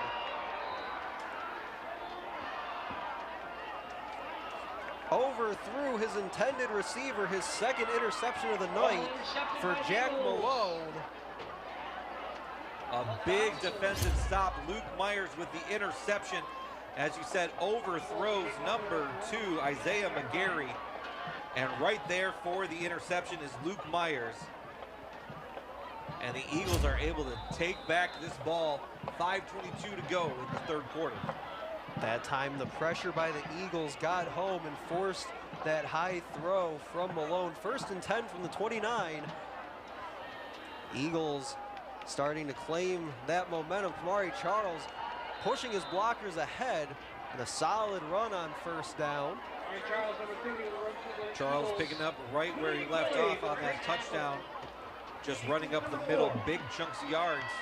Able to get 8 or 9 on that play. 2nd down and 1. They'll go handoff again for Kamari Charles. He hits a wall this time, stays on his feet, and that second effort gets him the first down across the 40. Big spin move right at the pile. Charles is able to get 4 extra yards after his first contact there. Before he's finally brought down after first down. And this is another one of those big moments in this game. Eagles with possession following the interception, already up 7. Have a chance to go up 2 scores, or the Chieftain defense can get another stop. 1st down and 10 from the 42. They'll look to pass. Has a man, it's Temple, and just overthrows him up the seam. Connor Temple had the inside step on that play, but Preston Crum is just unable to connect with them. Had the time, had the space, couldn't make that throw. Looks like he was matched up on Dwayne Taylor in coverage. They've targeted Taylor a few times here tonight. 2nd down and 10. They'll go handoff as Charles tripped up and falls forward to about the 46-yard line. Able to get a couple on that 2nd down run, calling a gain of 4. Another good chunk of yards from Kamari Charles. Brings up a 3rd down and 6. Eagles 1 for 5 tonight on 3rd down. And just as I said, big moment in this game. Chieftains have a chance after that interception to get off the field here on 3rd down and 6. We'll see if they can do it. Charles, the handoff, pushing his way to midfield, but he will come up well short of that 1st down line to gain. The Eagles needed the Utica 48-yard line for a 1st down. Looks like they got it to their own 49. And that looks to set out the punting teams. They want to try to bury the Chieftains deep here with this punt. Usually, we've seen it earlier in the year, 4th down and short from this spot. We've seen the Eagles go for it, but they do get the punt away. As this ball takes a bounce inside the 25 down to about the 21-yard line, and it's down there. Chieftains will have it at their 21, but again, their defense able to come up with a stop following the Jack Malone interception, his 2nd interception of the night. And while we have a moment, we'd like to remind you that the broadcast of tonight's game is a copyrighted presentation of the Michigan High School Athletic Association and Shelby TV. No reproduction, retransmission, or other distribution of the descriptions or accounts of this game may take place without the express written consent of the MHSAA and Shelby TV. 1st and 10 for Utica. 4 down linemen for the Eagles. Stacked line for the Chieftains, and Giovanni Rowe meets him in the backfield for a loss. Once again, we call number 5-4 as Giovanni Rowe with the tackle for loss on Michael Bahora. Rowe had a sack earlier. The only sack in this game goes to him. Brings up second down and 14. And Rowe just absolutely dismissing Dom Calandrino at the line of scrimmage, able to get in the backfield. It's a loss of 4 back to the 17-yard line. 2.5 minutes to go here in quarter number 3. Just a 7-point ball game between the Utica Chieftains and Eisenhower Eagles. Malone has a running back to his right. He'll hand it off. It's Bahora straight up the middle, driving over Brandon Kedrow and falling forward for a yard or 2 extra. He gets over the 25 to about the 27-yard line. Brandon Kedrow just trying to stop him, but gets bowled over by Bahora and brought down from behind. That was Cody Raymond on the tackle. It's going to bring up a 3rd down and 4. And this is kind of, Chris, where the Chieftains have been on 3rd down here tonight. It's been a lot of 3rd down and 3s, 3rd down 4. We'll see if they can come up with another conversion here on 3rd down and 4. 90 seconds to play in quarter number 3. Malone empty once more in the shotgun. Slings it, complete, 1st down yardage. Complete to Numini Gwilly. Spot him at the 34-yard line for a 1st down. And that's just knowing where that 1st down yardage is. A comeback route right past the sticks for Gwilly. Able to get that 1st down. John Gowell with the stop. Haven't called his name since back in the 2nd quarter of play. Chieftains come to the line 1st and 10 from their 34 as we hit the final minute of play here in the 3rd quarter. Malone shifting Isaiah McGarry over. 2 receivers now to the short side of the field. He'll look that way underneath and batted down by the intended receiver, Numini Gwilly. Malone had the defense that he wanted there. It looked like Gwilly was paired up with a linebacker, number 48, Dominic Ferraro. But that pass was just behind, and Gwilly unable to make the catch.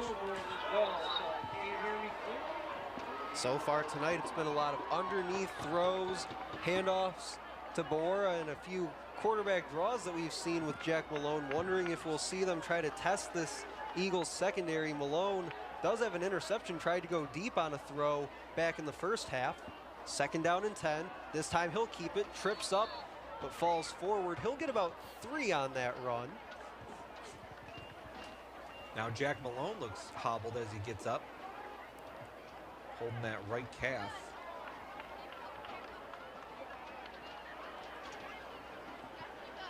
He limps off the field. They might just want to take this into the 4th quarter. Yeah, you see he's trying to stretch it out himself to stay in this game. Again, Chieftains without their usual starting quarterback. Tyler Perozic went down with an ankle injury back in the 1st quarter of play. They will send this to the 4th and final quarter. And as we head to the 4th, our score is the Eisenhower Eagles 14 and the Utica Chieftains 7. While we have a minute, we would like to thank Esplendido for their help with tonight's coverage. Esplendido has been a proud sponsor of Utica and Eisenhower football for over 2 decades. And you can become a member of their staff, helping create all that great food. We had the pizza, we had the breadsticks, we had the nachos today. Great spread, as always, every Friday night. One of the things I look forward to, it's football and Esplendidos. But reach out to Carl at 739-1070. They are now hiring all positions. Go ahead and apply within the store. Join the team at Esplendidos. Always community oriented and always great tasting. That's Esplendido, 586-739-1070. Yeah, again, we appreciate everything that they do for us and our entire crew here at Shelby TV. Alongside my broadcast partner, Chris Wright, I'm Stephen McDonald, and I'll tell you, Chris, that deep dish from Esplenditos, that hits different during pregame. That's right. Jack Malone coming back in. Yeah, it looked like they were stretching him out during the quarter break. So we start the fourth and final quarter of play here from Swinehart Field, 14-7. As Malone looking to pass, he'll go short for Gwilly, makes one man miss, makes a second man miss. But not much running room after the catch. Maybe gets about 4 on that play. Definitely looked like Malone has no mobility on that leg. He just stands and throws a short pass to Gwilly, and the Eagles are able to stop it. Yeah, they did stretch him out, as I said, between quarters, but you don't have a ton of time between those quarters, so it looks like they'll attend to him a little bit more now that they have the chance to.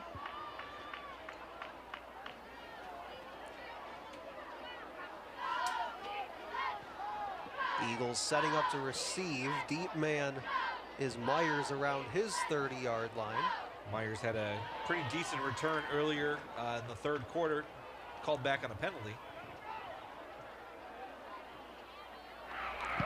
The kick is away from Fromm, heading towards the far sideline and well out behind the Eagles bench. Let's see where they mark this. They say the 43-yard line of the Eagles. And there you see Jack Malone getting stretched out on the sideline. Hopefully it's just cramps for Malone. Yeah, our game time temperature at the start of our game was around 54 degrees. As sunset was just about 10 minutes before kickoff here from Swinehart Field. 10:58 to go in the ball game. Eisenhower with the football and the 7-point lead. They'll hand it off to Kamari Charles. He's running towards the near side, cuts it up at the 50, and he's thrown down at the Chieftain 41-yard line. Another big run for Kamari Charles. Running up the left side. He's able to get a good chunk of yards and a first down. He has been a hard man to stop here in the second half. First down and 10 from the 42. They'll hand it off to him again, this time running right, cuts it back up at the 40 and brought down there. Gain of about 4 on first down. Sal Churko making the stop for the Chieftains. Another good run, 3 yards for Kamari Charles.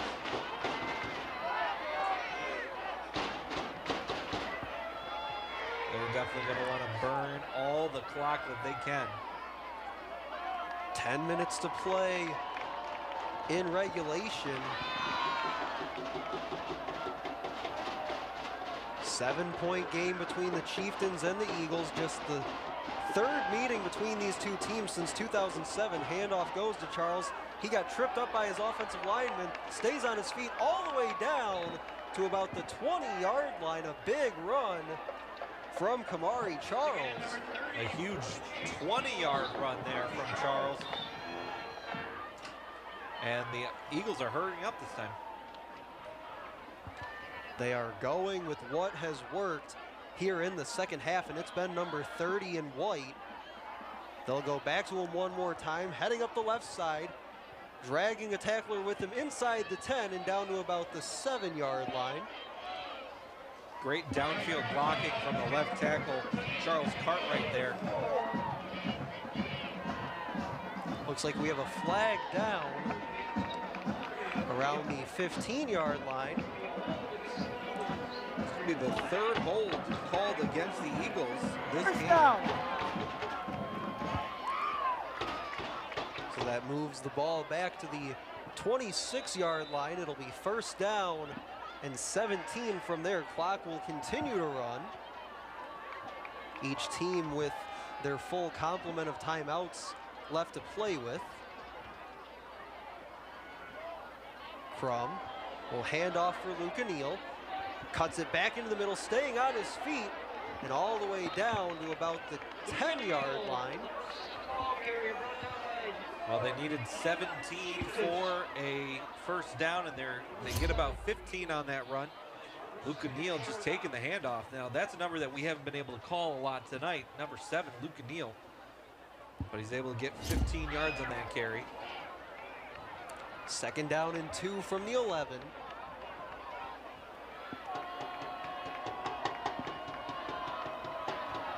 Chieftains defense looking to pin their ears back here. Handoff goes to Charles. Up the middle, touchdown Eagles!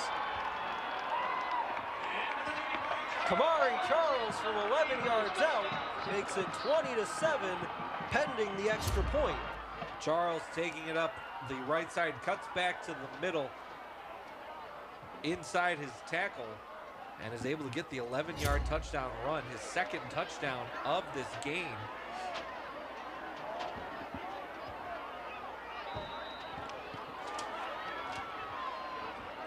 The extra point from Sal Ruffino is up and no good. So that stays our score. The Eisenhower Eagles 20 and the Utica Chieftains 7, 8:22 to go.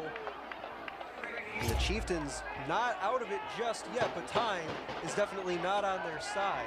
Another shot at that great run from Kamari Charles. Trying to lead his team to a victory. 2 possessions now. The Eagles are up on the Chieftains with 8:22 to go. We'll have to see if Jack Malone's going to come back out. As we said, Tyler Perozic on crutches, out for the game. I would imagine we will see Malone back at quarterback on that run, that touchdown run from Kamari Charles. I did spot number 12 in his usual linebacker position, as the Chieftains will send Gwilly and Covington Holland back deep. They find themselves down by 2 scores for the first time tonight. It was the Eagles with the early 7-0 lead. Chieftains responded back. We went to the half tied at 7, and now 13 unanswered here in the second half by the Eisenhower Eagles. Kick is away, and it's fielded in the end zone by Covington Holland. That will come out to the 20-yard line. As we said pregame, this is a rivalry game. Anything can happen on this field between these two teams. Their first regular season meeting since 2007.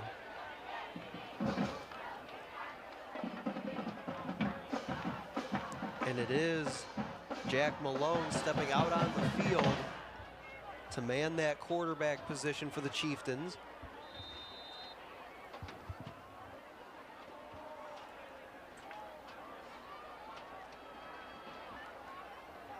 He'll send 3 receivers out wide to the top of the formation, has a couple guys to the bottom of your screen. Looks like Spitzbarth is the one closest to us. Throw it out this way and incomplete, looking for Tommy Boyd.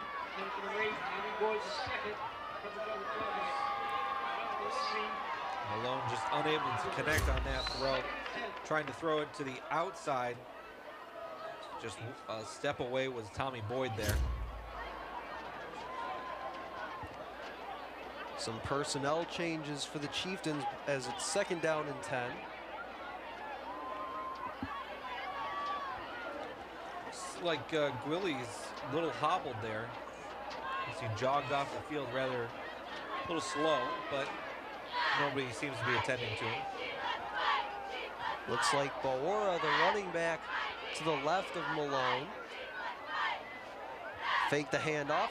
Quick throw underneath. Complete. Gain of about 5 to the 25-yard line. Brings up 3rd down and 5. Clock running as we hit just about 8 minutes to play. And now Tommy Boyd looks to be limping off the field. He'll trade with Willie now. Faked play action there. It did look like the defense bit on it, able to make that quick throw for 5 yards. Chieftains 5 for 10 on 3rd down this game.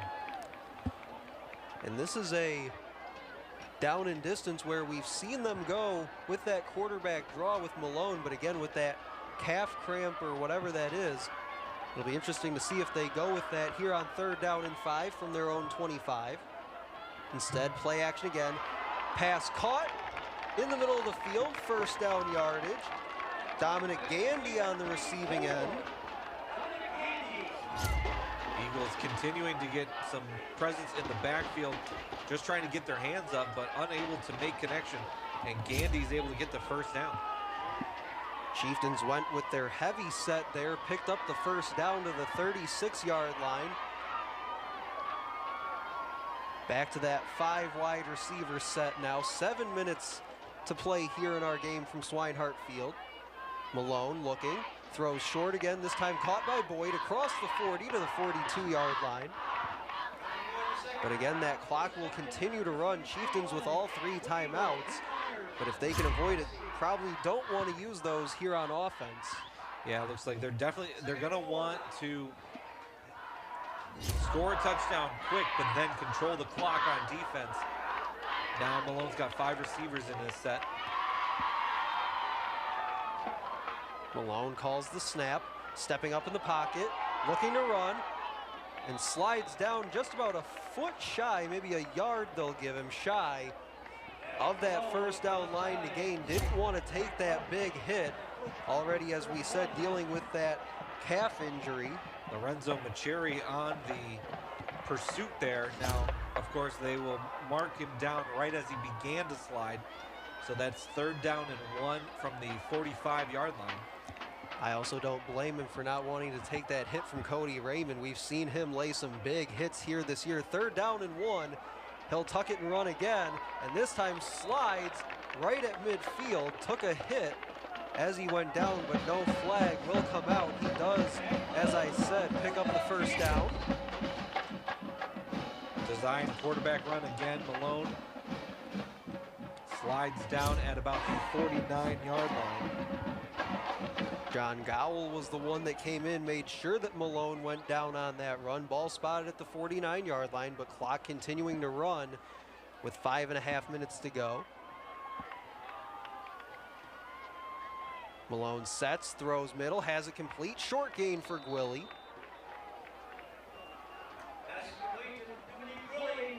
Gwilly gets about 4 yards on the play. Again, using the Eisenhower aggressiveness against them. Quick throws, able to get it out before any pressure even gets to the quarterback. But now we're down to 5 minutes. A great game here tonight from Swinehart Field again. The last home game of the year for these 2 teams as Malone sets in the pocket, throws, has it complete again. About a yard or 2 short of that 1st down line to gain, complete to Isaiah McGarry. It's going to bring up 3rd down and 2. 3rd down and 1, excuse me. Chieftains will go to Farmington next week. Eisenhower has West Bloomfield waiting for them in week 9. 3rd down and 1 from the 40. Malone will keep it. Get right to the 1st down line. And a flag comes out late. The whistle blew. But Lorenzo Macheri throws down Jack Malone after the whistle. Personal foul on the defense. 15 yards. 1st down. Another penalty against the Eagles here. He gets stopped after a gain of about 3, and then the pile is going, the whistle's blowing. That definitely looked like Malone's own momentum brought him backwards, but they're gonna, in the name of player safety, they're gonna call that penalty. Yeah, nothing malicious, but especially when you do it right in front of the official like that, that flag will come out. Ball moved all the way down to the 23-yard line. Malone takes the snap, throws, and it's intercepted at the 15-yard line by Cody Raymond. He gets tripped up and taken down at the 25-yard line. And Chris, that should, with just inside of 4 minutes to go, that should just about do it with the Eagles in possession, up 13. Another Chieftains drive where they are moving this ball down the field ends in an interception right over the middle. Cody Raymond, the big-bodied safety there, able to just put his hands up and make that interception. And like you said, we are under 4 minutes to go, and Ike has a 20-7 lead. They might be able to kill this clock, especially with the success that Kamari Charles has had so far this game. And it is number 30, Kamari Charles, that lines up in the backfield with his quarterback, Crum. Tight formation. Crum keeps it, trying to run right, makes a man miss, and gets forward for about a yard there. More importantly, he stays in bounds along that far side. And a timeout used by head coach Matt Maruli here. Crum with the quarterback keeper running up the right side, able to juke one defender, but then he's brought down by Sal Churko there.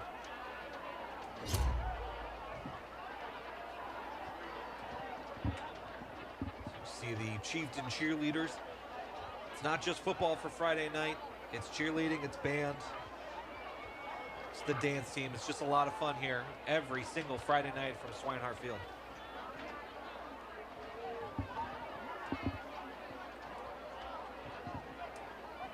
Yeah, the band and dance teams performed at the half for the Utica Chieftains. I believe I heard that the Chieftain Marching Band got a Division I rating at their festival not that long ago, so congratulations to them.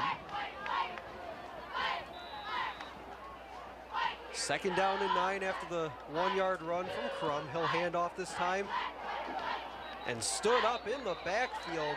Stayed on his feet was Kamari Charles, but the whistle blows in the backfield. They'll say stopped around the 23-yard line. Loss of 3 yards on the run brings up 3rd down and 12, and that looks like the second timeout for the Chieftains here. Charles thought he was going to break that free, but they blow the whistle, blow the play dead. Charles also looked to be limping after that play, so we'll see what they decide to do here. And looks like he was stopped by none other than Jack Malone there. So 3:40 to go here. Chieftains with only 1 timeout remaining. And for Eisenhower, a bit of a scare in the first half from this Chieftain team. Gave them everything they could handle. Our score was 7-7 at the half. And for the Chieftains, another hard-fought game that looks like they'll come up just on the short end of as Crum rolls out to the right, throwing far sideline over the head of his intended receiver. Looks like he wanted Connor Temple, but a flag comes in very late at the end of that play. Pass sailed high and out of play. Michael Bahora for the Chieftains looks livid. And it looks like it'll be a penalty on Dwayne Taylor. The official came over and said something to him.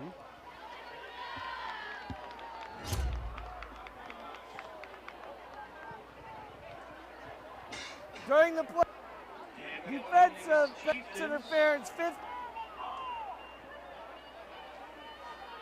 It'll be pass interference against the Chieftains. Their second pass interference of this game, 15 yards. And that might just about do it. A tough call for sure for the Chieftains. 1st down and 10 from the 38. Kedro on the run, gets all the way down to the 46-yard line.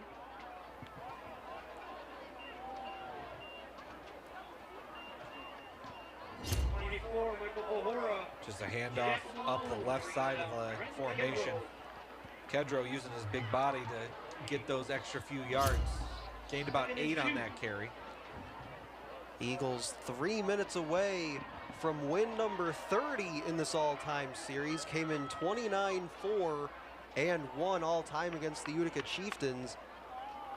Won their last meeting back in 2017 by a 52-0 final. This one a much closer game than that, pushing ahead and getting the 1st down on 2nd down and short.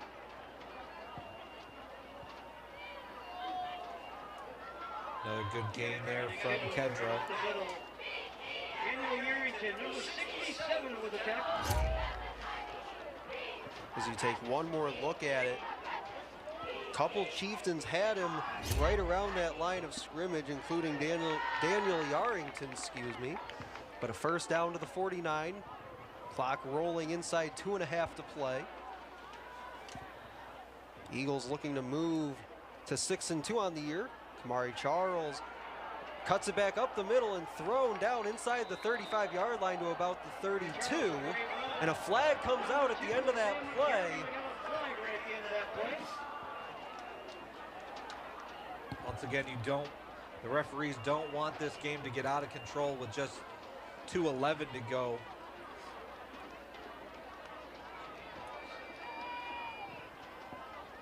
At the end of the play, dead ball, unsportsmanlike, on White, 15 yards. It'll still be a Utica Eisenhower first down. Unsportsmanlike conduct there. Take another look at that Kamari Charles run, but it gets brought back due to the unsportsmanlike conduct penalty. And right there you see right at the end, Charles kind of stood over the tackler, may have said something to him there, and then the shove came in. So that backs it up to the Utica 47-yard line.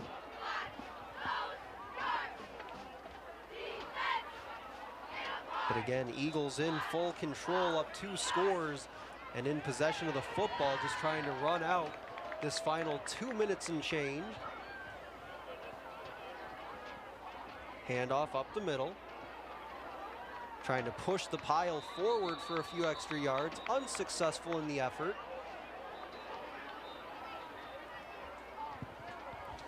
Number 22, Kyle Jacob there with the tackle on Kedro, just to run up the middle here. Kyle Jacob, a junior for this Chieftain team, so he'll be back in the orange and black next season.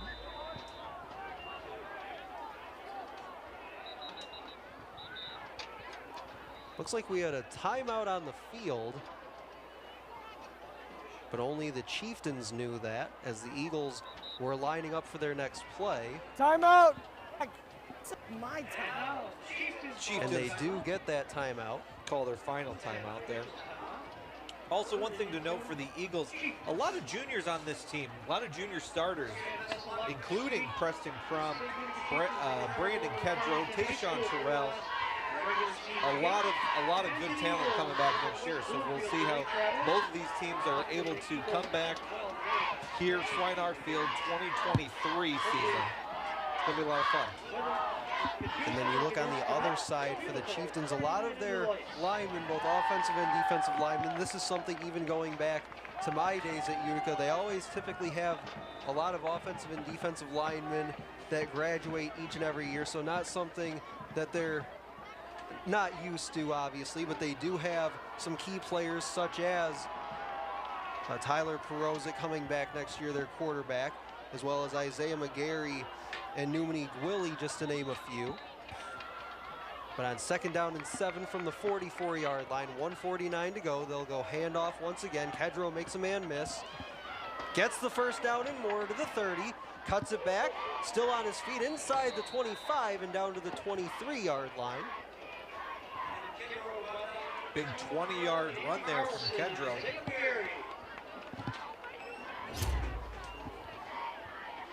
Able to break a tackle there right past the line of scrimmage. Just dragging defenders.